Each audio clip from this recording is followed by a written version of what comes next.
कवठेमहांकाळ वकील संघटनेचे बांधकाम विभागाविरोधात साखळी उपोषण.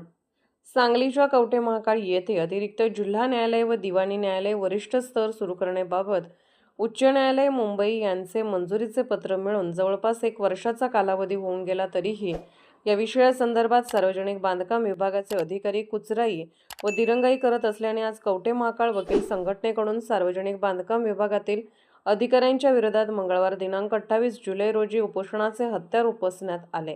कवठेमहांकाळ वकील संघटनेच्या वतीने न्यायालयापासून तहसील कार्यालयापर्यंत निषेध फेरी काढून तहसील कार्यालय परिसरात साखळी उपोषणास सुरुवात करण्यात आली.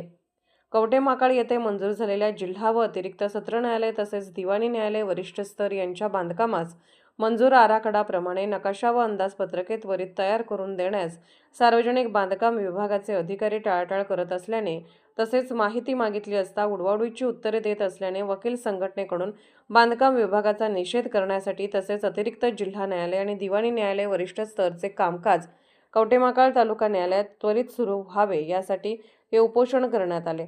संपूर्ण तालुक्याचा स्वाभिमानाचा आणि न्यायासाठीच्या हक्काचा असलेल्या या लढ्याला कवठेमहांकाळ तालुक्यातील सर्वच पक्षाचे तसेच संघटनेच्या पदाधिकाऱ्यांनी पाठिंबा दिला. बांधकाम विभागाचे कनिष्ठ अभियंता आर. एस. जाधव यांनी 10 ऑगस्टपर्यंत वकील संघटनेच्या मागणीप्रमाणे उच्च न्यायालयाकडे तात्काळ पूर्तता करण्याची लेखी हमी दिल्यानंतर हे उपोषण तात्पुरते स्थगित करण्यात आले आहे. यावेळी वकील संघटनेचे अध्यक्ष रमाकांत पाटील, उपाध्यक्ष विद्या पाटील, संघटनेचे ज्येष्ठ सभासद, इतर सभासद आणि महिला सभासद मोठ्या संख्येने उपस्थित होते.